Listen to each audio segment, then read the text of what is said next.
Today I'm going to show you how I used pan pastels alongside colored pencils to create this polar bear drawing.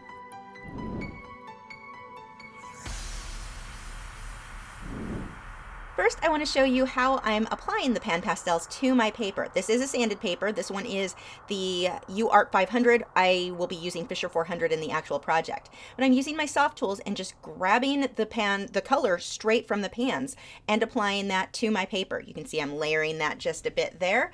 And as I want to switch colors, I'm going to just grab the yellow and see how it blends on right on the paper. It's very much like blending wet into wet on a canvas when you're oil painting.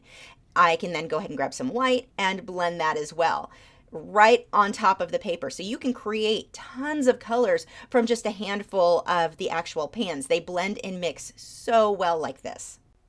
If you are supporters over on Patreon, make sure to head over where I've got the 1.5-hour version of this tutorial available for you now. If you are unfamiliar with Patreon, for as little as $4 a month, you get access to over 150 of my 1 to 3 hour long tutorials and a brand new tutorial every single week. If you head over to my website on my Patreon library, you can see what videos I have available. I've also got a free 2-hour long colored pencil tutorial so that you can get an idea of what Patreon is like. For this project, this portion of the painting was done on the live stream, so you can actually head over there and watch it in real time. I'll put a link to that in the video description. But for this, I'm using a larger soft tool. It's one of their sponges so that I could fill in the large area very quickly. If I were using the little handheld ones, it would have taken forever to fill in something like this, considering how much of this needed to be covered just with straight white before I added the color on top. So I'm just smudging that around. I'm lifting it up straight from the pen like I showed you in the beginning and applying that to the paper. I'm not too worried if this is super smooth. I can smooth all of that out later. When I get around the edges of the bear, I go ahead and switch over to one of the smaller tools so that I can keep my lines nice and clean and I'm not smudging graphite into the pan pastels. And I did use just a regular graphite pencil to draw this out. This board is the Fisher 400. It's mounted already, so it's not bending. It doesn't need to be taped down. So nice to work on. I'm not affiliated with them at all. It's just a product that I like. Now I'm going to go ahead and add some blues and grays to give you the hint of water ripples in the background. Just smoothing that out. Now, as I move on to the next color, I don't have this color in the pan pastels. I want this bluish green tone. I have normal blue and I have green. So I'm mixing them together and I mixed them separately straight onto the pan. Well, I tried on the back of a postcard first, didn't work out so well. So I just mixed straight on the pan and then added it to my paper. But you can see here what I mean by this stuff works so well for blending. You can mix one color into another. So while I have a tendency when I get a new art product, I want to buy every single color they make, here you really can get away with a more limited palette and just mix from what you have. I'm sure eventually I'll end up buying a lot of other colors too, but when you're getting started, don't feel like you have to invest in every color made. You really can mix this stuff very well. I'm not going to get a lot of details here. I'm going to get more of my details with the colored pencil later. All I really need right now is to build up this base layer. I want to have all of that cream sanded paper covered completely before I start with the colored pencils. And when you put your colored pencils on top, it's going to blend right into the pan pastels. They work really well together.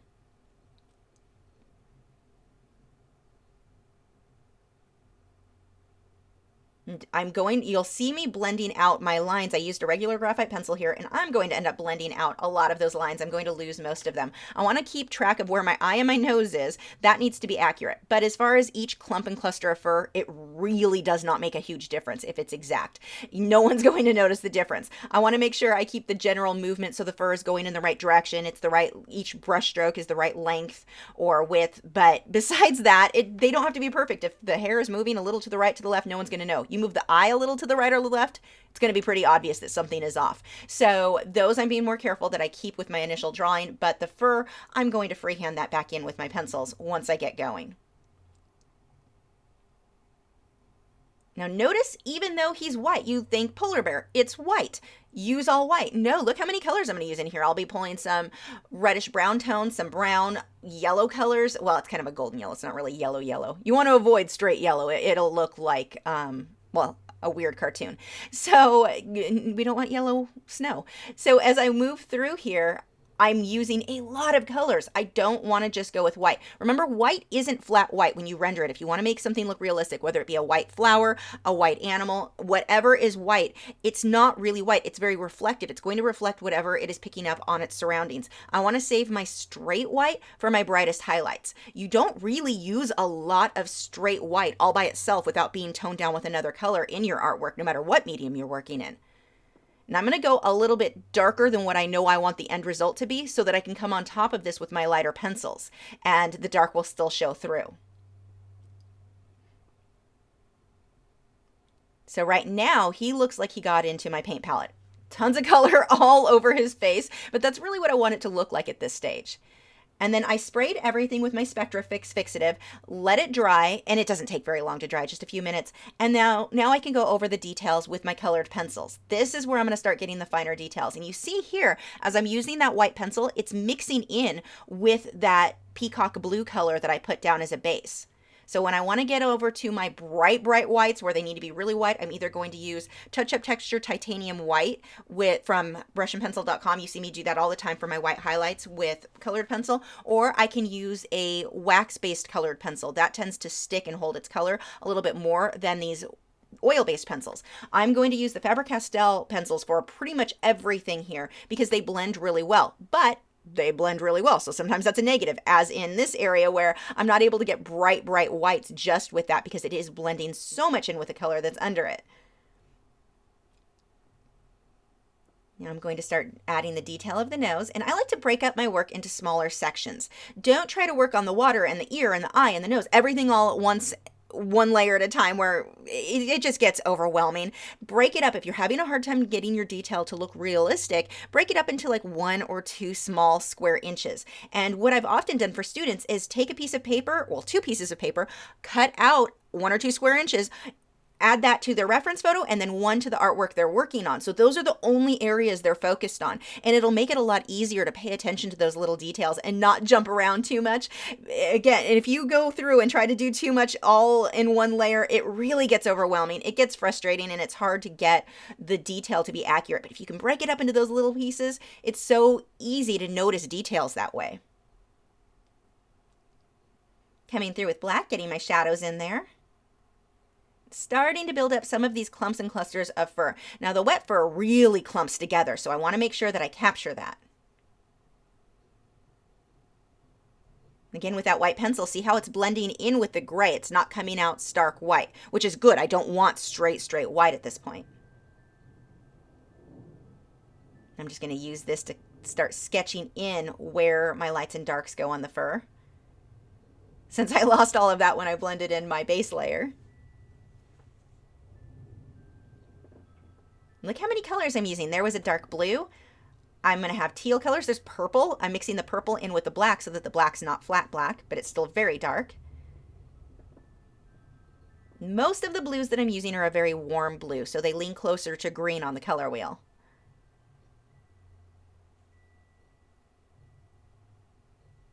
Just paying attention to that reference photo, looking at that constantly.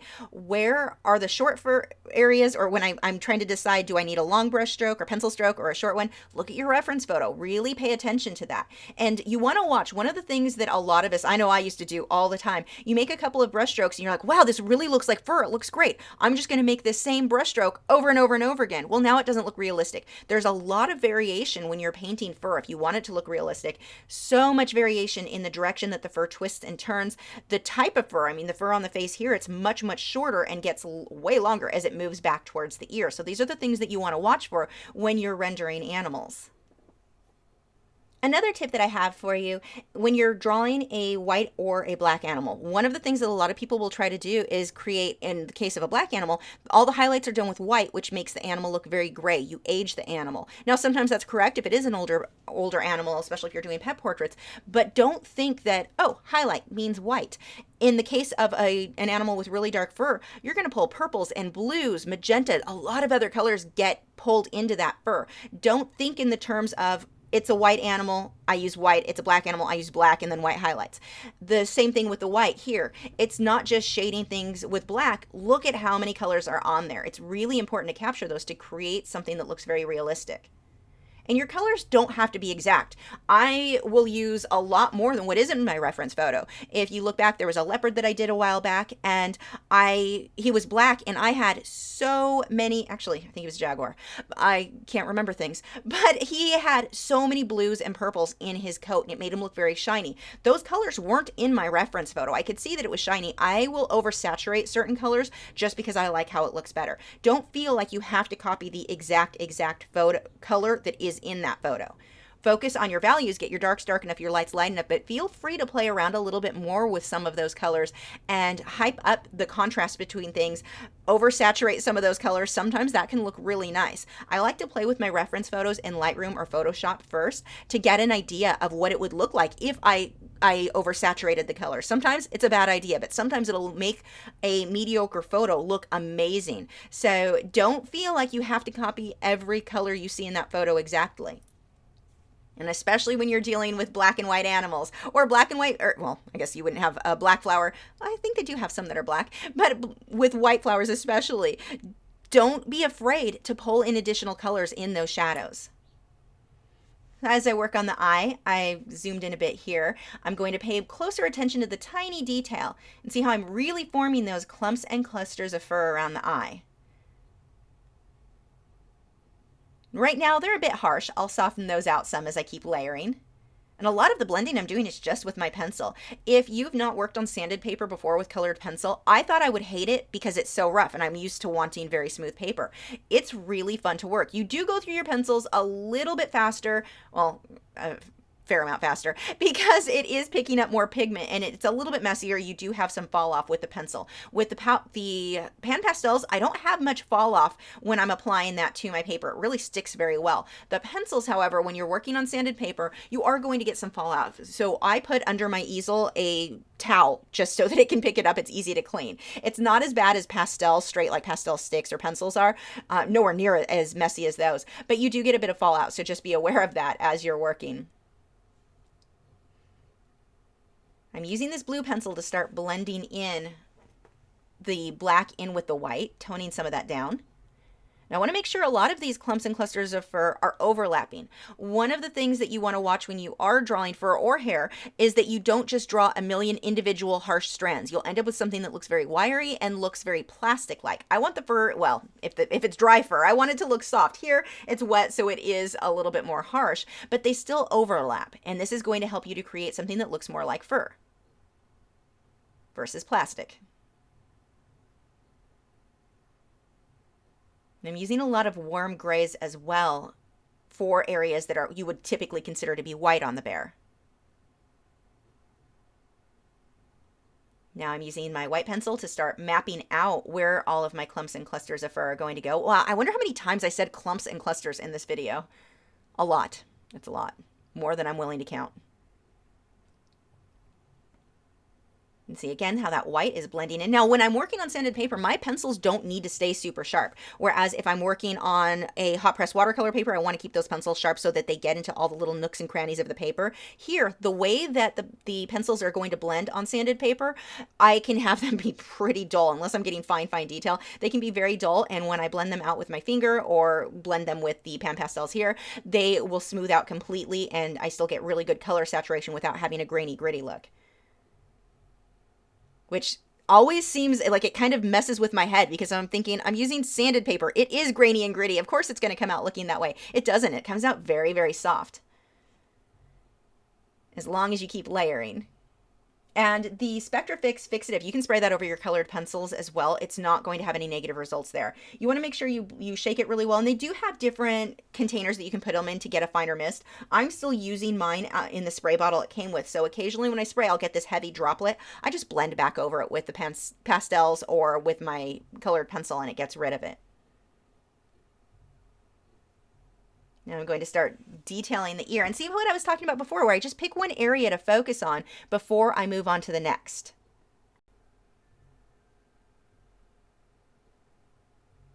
And as you're choosing your colors, remember the colors aren't that big of a deal. If you want to use burgundy instead of purple, go for it. Get your values correct though. Make sure your lights are light enough and your darks are dark enough. That is what's going to make your work have depth. look like a realistic animal versus a cartoon. The colors you choose can be very overwhelming, especially when it comes to colored pencils where you've got, 150 or 120, however many your set came with. But when you've got a ton of colors, it can be very overwhelming. Don't worry as much about the colors. Choosing the right color, not that big of a deal. The biggest deal is getting your darks dark enough and your lights light enough. That will make all the difference in the world. And really good practice, if you do struggle with your values, work on some black and white pieces, whether that be in graphite or just with black and white with your pencils. If you're painting, you can use black and white paint, but it's really going to give you a solid foundation, a better understanding of your values, because you're not depending on color in that case to separate things. You're depending on your contrast, on your values. And I think that's one of the best things you can do for yourself as an artist to improve if you are struggling with values. Work in black and white for a bit. Plus, black and white pieces are beautiful anyway. See, I'm starting to shade, getting shadows underneath some of these clusters of fur, and it makes it look like they're sticking out a bit more. Remember, when you're drawing animal fur or hair, you don't want a ton of individual strands, like I was saying before. If you do too many individual strands, it looks like plastic, it looks stringy, zombie hair, unwashed hair. You want it to look soft, well, and if you were drawing dry fur, you want it to look soft, and overlapping your colors is really the key to doing that. This isn't a paint by number. This isn't just put the right color in the right place. This is a layering process and a blending process.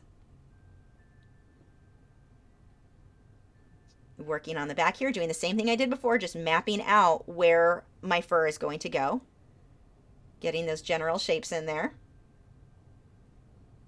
And watch when you're drawing animal fur, really anything with nature, fur, grass, trees. Don't add a bunch of straight lines. Very little is perfectly straight in nature. Most things are going to be at least slightly curved. And you see that as I'm putting in each of these clusters of fur. See how all of them, they're almost triangles, but they're curved triangles. They're not straight lines. So really watch that. Very, very little. I mean, even small lines that I do are slightly curved. I'm using my pinky finger there to just slightly blend out where I want this to soften. I could also use one of my soft tools if I want to blend that way as well, and it'll blend right in with the pan pastels that are already on there. Now, if you decide that there was an area you wanted more of the pastels, you can put those right on top of the colored pencil if you need to. You can work back and forth with these two mediums. So I'm going to darken that up a bit. You see I just used my finger to smudge that out. Now, if I was working straight on sanded paper and I didn't have that base of the pan pastels, it's not going to smudge that well, just with having very little pigment on the paper. It needs a lot on there in order for it to smudge well with your fingers. Now, as I mentioned before, getting straight white is a little bit of a challenge when you're going on top of darker colors like this. The pencil wants to blend in with the color that's there. So I've used my Touch Up Texture Titanium White from brushandpencil.com and a synthetic hog-haired liner brush. I just mix those two products together. I've got a video showing you how to do that. I'll put a link in the description. But I mix them together, and now I can add in these really nice bright highlights. And these will also, when I paint on this with that thin liner brush, I'm going to get thinner lines than what I was getting with my colored pencils anyway, so I can get some really great fine details. Some of these lines are just little squiggles, some are dots. And it makes the darks look darker by brightening up the whites that are there. So I get much better contrast in doing this. Remember, when you're using a liner brush, or really any paintbrush, the harder you push, the thicker your line is going to be. You just want to add a tiny bit of pressure to get a very fine line. And when you mix the titanium white and Touch Up Texture, don't mix too much. A little bit goes a pretty long way, plus it dries really fast. So if you mix too much thinking, oh, I've got a ton to do, it's going to dry and you're going to need to rinse out whatever you mix it on. I mix it on a little condiment cup lid that I just keep reusing. And you're going to have to rinse that out and start over again, because once it starts to dry, you can't just reactivate it by adding water or anything like that, because now it would no longer be an archival product to use with colored pencil. So again, just make small batches, small amounts as you're working. Got a little bit of a highlight on his chin where the light is catching. Before you finish your piece, one of the Biggest tips I can give you, take a photo with your cell phone and look at it on a small screen. Decide if it doesn't have enough contrast. Maybe you need to make some things darker or lighter, or maybe something is too dark or too light, but it gives you a better idea of any adjustments you want to make. You can also stand at a distance across the room, that helps, but I love what you can see on a small cell phone screen. It really shows you where something might be off. So it's just a great tip for improving your work right before you're finished. And I usually do this towards the end so that I can decide if I want to make any adjustments. You can also use photo editing apps to make things lighter or darker to see if it would make your work look better. That way you might be a little bit more brave to go back to your work and make it lighter or darker if you've seen what that change might make to it.